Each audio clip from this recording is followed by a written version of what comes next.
Bom dia a todos. Obrigado por participarem da teleconferência de resultados do terceiro trimestre de 2021 da Eneva. Antes de darmos início ao call, peço que atentem ao disclaimer do slide 2.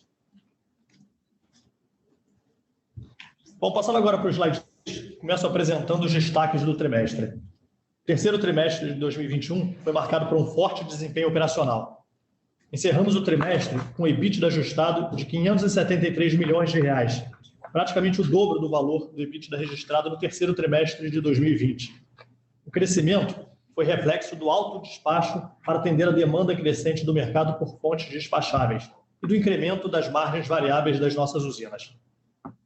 A melhor performance operacional foi acompanhada por uma melhoria do resultado financeiro, impulsionando o lucro líquido do trimestre, que totalizou R$ 363 milhões, comparado aos R$ 56 milhões registrados no terceiro trimestre de 2020. Fechamos o trimestre com um saldo de caixa de R$ 2 bilhões e desembolsamos R$ 244 milhões dos financiamentos contratados juntos ao BASA e BNB para os projetos Azulão Jaguatirica e Parnaíba 5.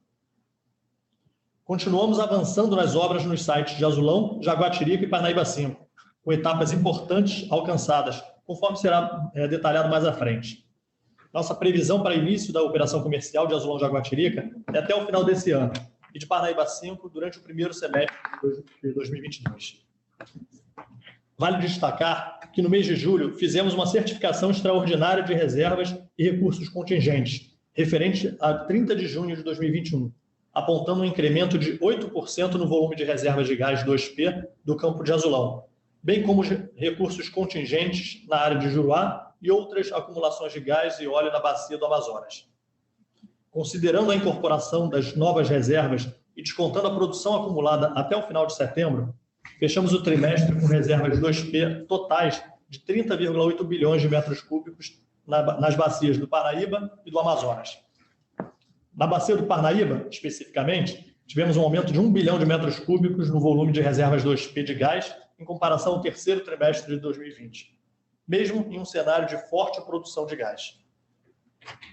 Passando agora para o slide 4, o consumo de energia elétrica se manteve elevado no terceiro trimestre de 2021, impulsionado pela recuperação da atividade econômica. Ao mesmo tempo, o agravamento do cenário hidrológico continuou a impulsionar a geração termoelétrica. O gráfico à esquerda mostra mais uma deterioração acentuada no nível de energia natural afluente do Sudeste e Centro-Oeste, se mostrando a pior sequência histórica dos últimos 90 anos para os meses de julho, agosto e setembro. Nesse ambiente crítico, a ONS continuou restringindo a geração hidrelétrica para preservar os níveis dos reservatórios. Dessa forma, para fechar o balanço do sistema, o despacho térmico ficou bastante elevado, com aumento de 111% na comparação com o mesmo período do ano anterior. O cenário crítico da hidrologia, combinado com o aumento do consumo, impactou significativamente os preços de energia. No subsistema Sudeste e Centro-Oeste, o PLD médio se manteve no teto estrutural de cerca de R$ 580 por megawatt-hora durante o terceiro trimestre de 2021, comparado ao PLD médio de menos de R$ 100 por megawatt-hora no mesmo período do ano anterior. Passando agora para o slide 5, o gráfico à esquerda mostra o baixíssimo nível de energia armazenada nos reservatórios Sudeste e Centro-Oeste, com início de inversão de tendência no mês de outubro, refletindo as chuvas recentes. No gráfico do centro, vemos que as projeções do PLD médio no subsistema Norte já refletem menores valores para os próximos meses, em função da sinalização de melhoria do cenário hidrológico do país.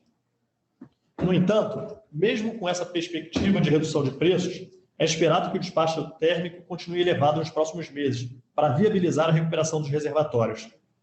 Nesse sentido, de acordo com fontes públicas, o despacho médio previsto das usinas do Complexo Parnaíba nos próximos 12 meses é de aproximadamente 70%.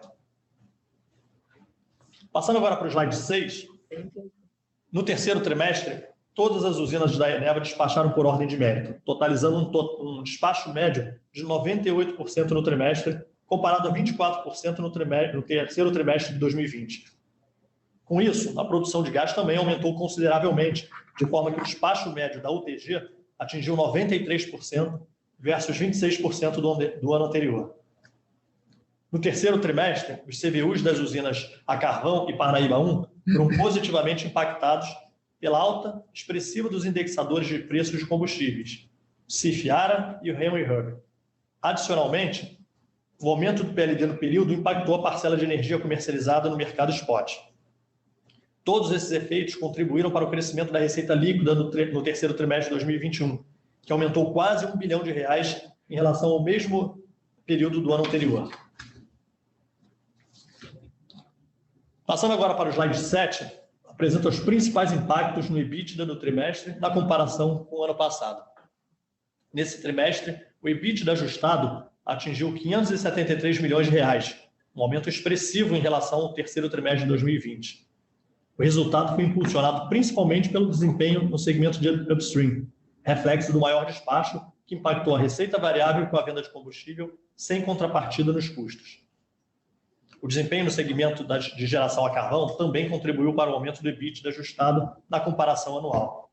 Nesse trimestre, as duas usinas tiveram seus CVUs positivamente impactados pela elevação do CIF-ARA, descolando do custo médio do estoque do carvão adquirido anteriormente a preços inferiores. Isso refletiu em margens variáveis positivas nas usinas. Por outro lado, o crescimento do EBITDA ajustado foi parcialmente compensado pela necessidade de ressarcimento de lastro da usina de Parnaíba 2, que passou por um período de manutenção corretiva entre 19 de junho e 17 de julho. Durante esse período de indisponibilidade, esses custos totalizaram R$ 72 milhões. Passando agora para o slide 8, apresentamos os principais impactos no fluxo de caixa. O fluxo de caixa operacional atingiu R$ 431 milhões no trimestre, alavancado pelo maior EBITDA do período, em função do resultado operacional. O resultado foi atenuado pela combinação de alguns efeitos, com destaque para o maior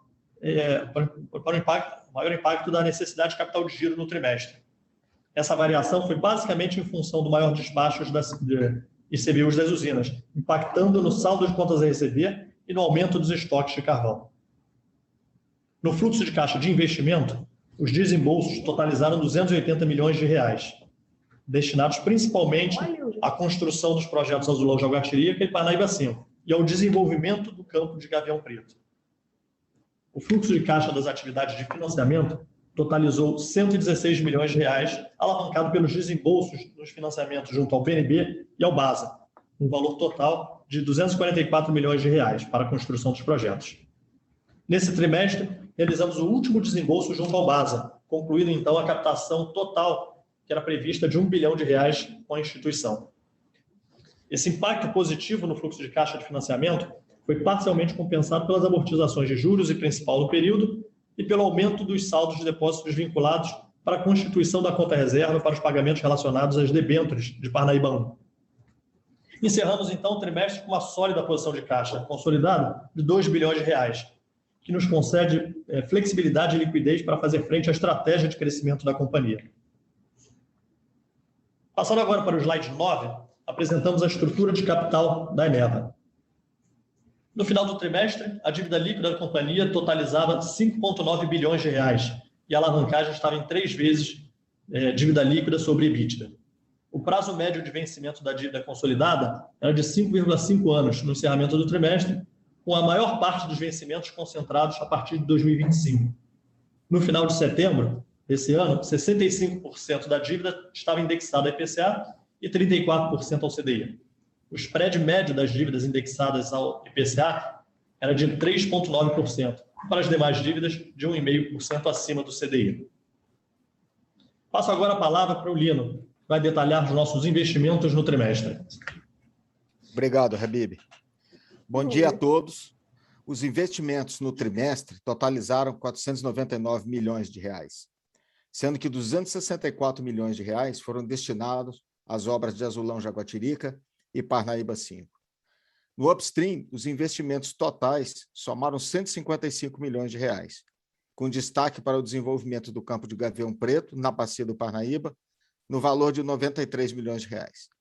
O restante foi destinado principalmente às campanhas exploratórias em curso nas bacias do Parnaíba e Amazonas.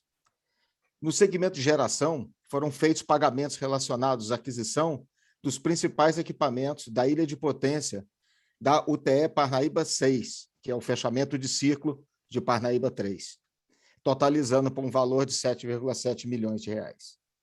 Outros 50 milhões de reais foram destinados ao pagamento de um marco contratual relacionado ao contrato de manutenção preventiva das turbinas a gás do complexo, ao qual sempre nos referimos como manutenção do Hot Gas Path, ou HGP. Passando agora para o slide 11, apresento os principais avanços relacionados à construção do projeto integrado Azulão Jaguatirica. No campo de Azulão, é com satisfação que informamos que a planta de liquefação já opera com 70% de sua capacidade durante o comissionamento. Desde setembro, a autogeração a gás para alimentação elétrica de toda a planta já opera com 100% de sua capacidade. Além disso, em outubro, ao final de outubro, mais de 115 carretas contendo GNL já tinham sido despachadas para o UTE Jaguatirica, em Roraima, contabilizando mais de 5 mil metros cúbicos de GNL entregues. Já em Jaguatirica 2, as obras avançam para sua conclusão. Desde agosto, o gás natural é disponibilizado em condições operacionais para comissionamento das unidades geradoras, sendo que no mesmo mês as turbinas a gás foram ligadas pela primeira vez. Na sequência, foram concluídos os trabalhos de montagem e comissionamento da linha de transmissão, da subestação Jaguatirica 2 e das conexões com a subestação Boa Vista. Em outubro, a linha de transmissão e as subestações foram energizadas e as unidades geradoras a gás foram sincronizadas pela primeira vez com o sistema isolado de Roraima, produzindo os primeiros megawatt-horas de energia mais limpa e de menor custo para o Estado. A operação das máquinas a gás segue agora em fase de testes para entrar em operação comercial no último trimestre de 2021. O ciclo água-vapor está em preparação final para o início do comissionamento e disponibilização de 100% da potência instalada da usina. Lembramos ainda que a ANEEL aprovou excludente de responsabilidade com o início do nosso contrato até 27 de janeiro de 2022, sem alteração no prazo do contrato. E nossa expectativa para o início da operação comercial está previsto para o final deste ano. Nos próximos slides serão apresentadas algumas fotos dos principais marcos em Azulão e Jaguatirica. Passamos agora para o slide número 12, onde se pode ver na foto à esquerda a unidade de tratamento de gás, de produção e tratamento de gás, já 100% finalizada e em operação. Na foto à direita, acima, os isotanques que armazenam o gás liquefeito produzido em Azulão. À esquerda, abaixo, uma das sequências com os cryoboxes, que são os equipamentos que liquefazem o gás produzido na UTP. E, por fim, no canto direito inferior, o prédio da autogeração, que são motores a gás que produzem energia consumida pela planta. No slide seguinte, de número 13, vemos duas fotografias aéreas da planta de Jaguatirica. Na primeira, à esquerda, em primeiro plano, a subestação, e se vê ao fundo as duas turbinas, as chaminés das duas turbinas a gás e as duas caldeiras. Na foto à direita, os tanques de armazenamento de GNL, com 7 módulos, cada módulo representa um dia de operação a 100% da capacidade da planta, e em sequência para os equipamentos de regasificação, e ao fundo as turbinas, as duas turbinas a gás, a vapor, e o Air Cooled Condenser. Passando para o slide seguinte. Aqui nesse slide se vê na foto à esquerda um close do Air Cooler Condenser, que é o equipamento que condensa o vapor que sai da turbina a vapor, e à direita o prédio da turbina a vapor, e à esquerda desse prédio as duas turbinas a gás da planta de Jaguatirica. O slide seguinte, passando para o slide número 15, vamos comentar agora a respeito dos avanços de Parnaíba 5. O início da operação comercial da usina de Parnaíba 5 está prevista para o primeiro trimestre de 2022. Em setembro, concluímos o comissionamento a frio e os testes finais para energização do trafo elevador e o comissionamento dos eletrocentros de média e baixa tensão. Com a conclusão do processo de energização, passamos agora para o comissionamento dos sistemas individualizados que são alimentados com energia elétrica. No período, iniciamos também a operação da planta de tratamento de água, que, junto com a adutora de 40 quilômetros, concluída no final de 2020, habilitou a produção de água desmineralizada para o início dos testes hidrostáticos das caldeiras. Também realizamos o fechamento definitivo do corpo interno da turbina a vapor de baixa pressão. O próximo passo será realizar um alinhamento do conjunto rotativo da turbina com o gerador e prosseguir com nossa meta de deixar a máquina no modo turning gear, que é quando a máquina já está preparada para ser gerada com auxílio de um motor elétrico, para no menor prazo possível, com qualidade e segurança. Por fim, o transformador principal já se encontra pronto para energização via backfeed, que é receber a energia da linha de transmissão. No slide seguinte, apresentamos algumas fotos atuais do projeto. Nesse slide, para a primeira foto da esquerda para a direita, o momento no qual o rotor da turbina a vapor de baixa pressão é instalado definitivamente na sua posição. E na segunda foto, da esquerda para a direita, o fechamento definitivo da turbina a vapor, já com o rotor dentro da sua carcaça. A foto seguinte está o prédio da turbina a vapor, visto de longe. E, por fim, para a montagem das caldeiras, na quarta foto do slide 16. Passando para o slide seguinte, de número 17. Eu passo agora a palavra para o Marcelo Lopes. Obrigado, Lino. Bom dia a todos. Nesse slide 17, a gente apresenta um pouco do projeto TEPOR. O TEPOR é o terminal portuário que fica localizado no município de Macaé, litoral norte do estado do Rio de Janeiro. O desenvolvimento desse projeto está inserido dentro da estratégia da Eneva de desenvolver um hub de gás na região sudeste, e esse hub de gás, ele contempla a construção de termoelétricas e infraestruturas associadas, tudo isso integrado com terminal de regaseificação de GNL, com a possibilidade de desenvolvimento futuro de novas rotas para recebimento de gás do pré-sal. Isso podendo se conectar à malha de transporte de gás e, com isso, permitir tanto o atendimento às companhias distribuidoras locais quanto clientes finais, seja via malha de gasodutos ou distribuição de GNL em pequena escala. Como a gente anunciou em setembro passado, firmamos um acordo de exclusividade e preferência com o Grupo Vale Azul para a formação de uma joint venture com esse objetivo de desenvolver, gerenciar e explorar o projeto TEPOR. O acordo garante para a Eneva os direitos exclusivos para analisar e negociar a transação até o final do ano que vem. E, posteriormente, um direito de preferência para aquisição do projeto até o final de 2024. É importante a gente ressaltar que o TEPOR ele fica localizado próximo ao terminal de Cabiúnas e também a chegada na costa do gasoduto Rota 2, representando um ponto importante, muito relevante de escoamento de gás do pré-sal, o maior recebimento de gás do pré-sal na costa brasileira hoje e pelos próximos anos. O Grupo Vale Azul ele já possui as licenças ambientais prévias para a construção dessa infraestrutura e para toda a logística que o empreendimento precisa. E dentre as instalações a gente tem terminal de granel líquido, terminal de apoio offshore, terminal de GNL com a capacidade de até 21 milhões de metros cúbicos dias, terminal de manuseio para operações ship-to-ship de petróleo e uma UPGN que não faz parte da transação. Caso a transação se concretize, a companhia vai ter a opção de desenvolver outros negócios no TEPOR, como a distribuição de GNL em pequena escala, transbordo de óleo, líquidos e outras cargas. Agora eu devolvo a palavra para o Habib, que vai comentar um pouco sobre as principais evoluções relacionadas à estratégia da companhia. Contigo, Habib.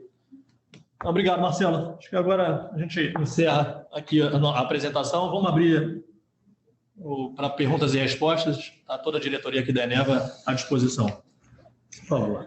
Bom dia a todos. Só lembrando que as perguntas devem ser enviadas pelo chat, tá? Eu vou ler aqui a primeira pergunta. Bom dia. Poderiam passar uma atualização sobre a estratégia de comercialização de gás? Qual a expectativa de timing para fechar contratos no ambiente livre?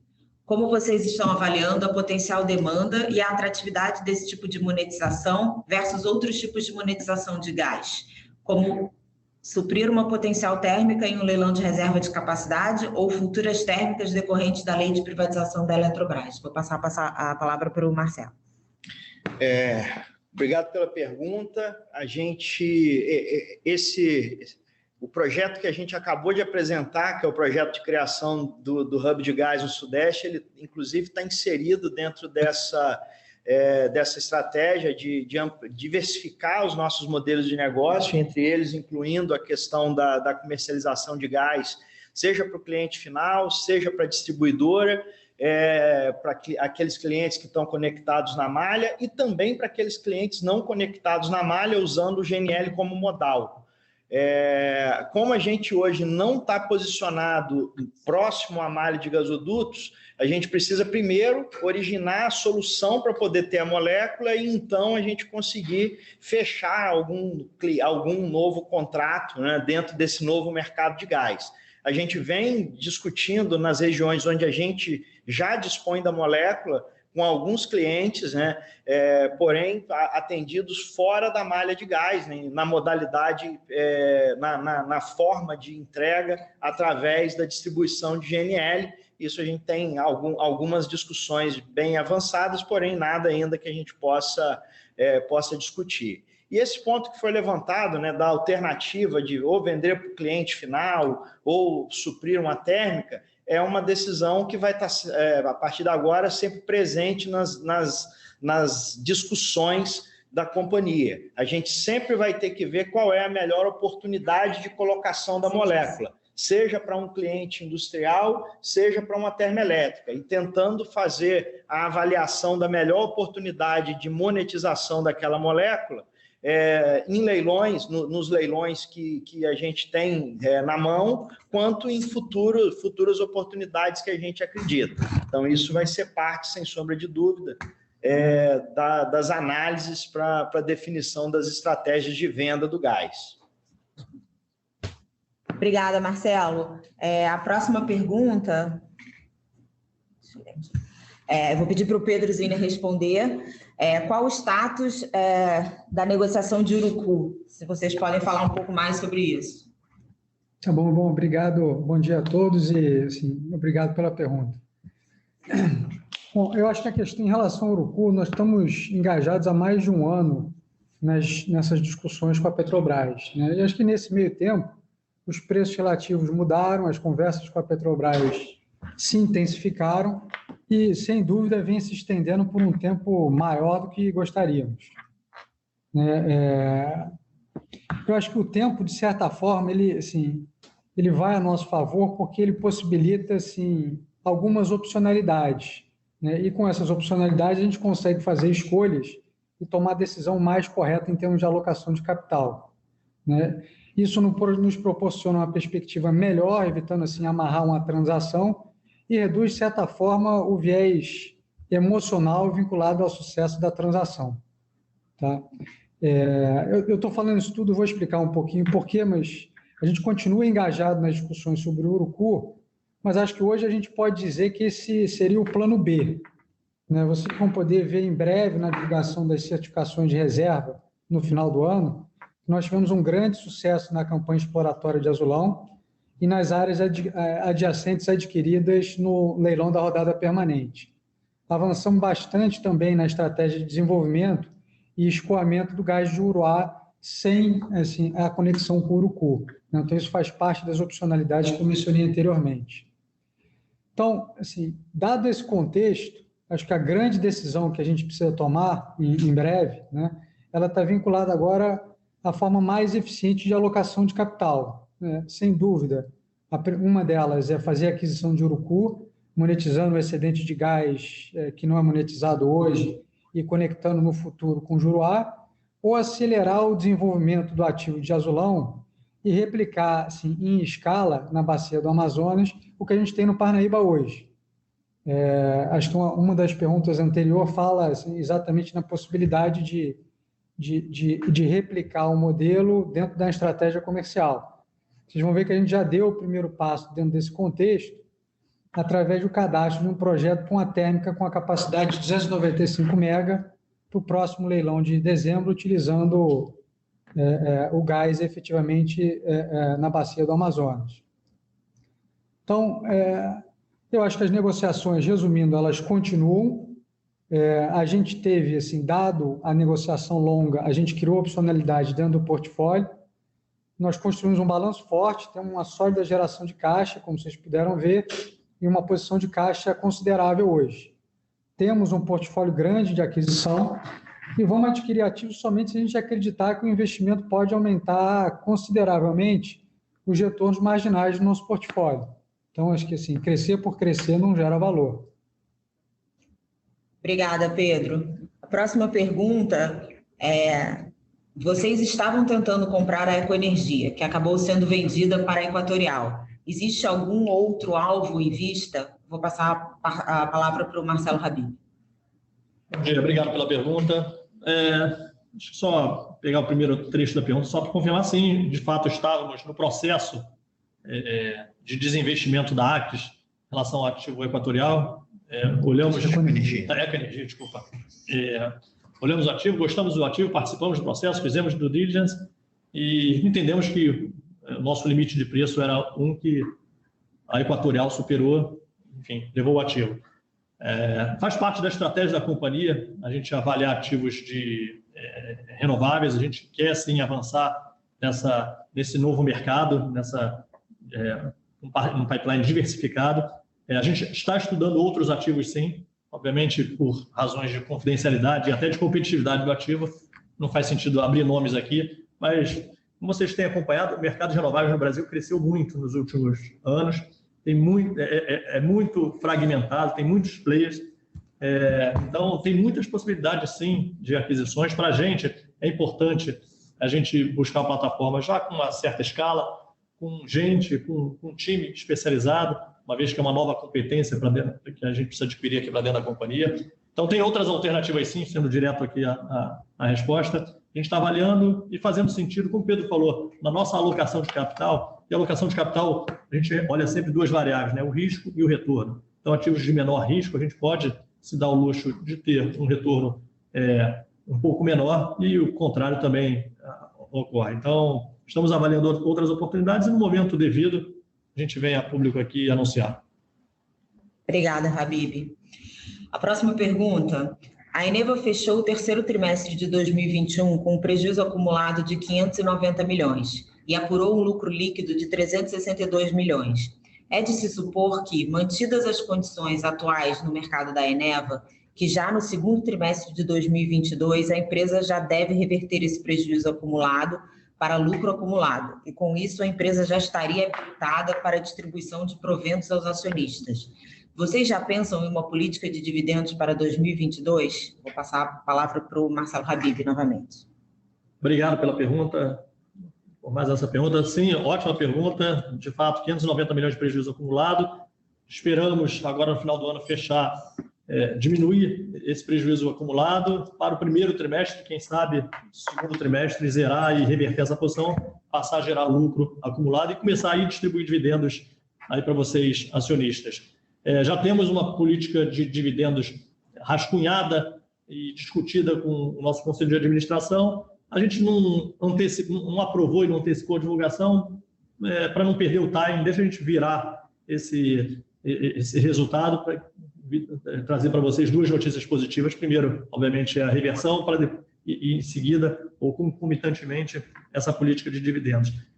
E no final do dia, assim, antecipando um pouquinho só o racional, vai ser sempre uma alocação de capital eficiente entre distribuir dividendos ou novas oportunidades de crescimento, vis-à-vis um balanço saudável, um nível de alavancagem saudável aqui para a nossa estrutura de capital. De forma geral, é isso que a gente pensa, e aí, no momento oportuno, que acredito que seja aí nos próximos meses, a gente divulga os principais parâmetros dessa política. Tá bom? Obrigada, Habib. Só lembrando a todos que as perguntas devem ser enviadas pelo chat.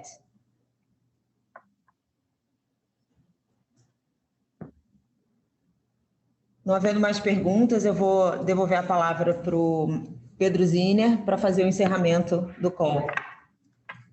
Bom, queria mais uma vez agradecer a todos por participarem do call de resultados e espero vê-los novamente na próxima divulgação.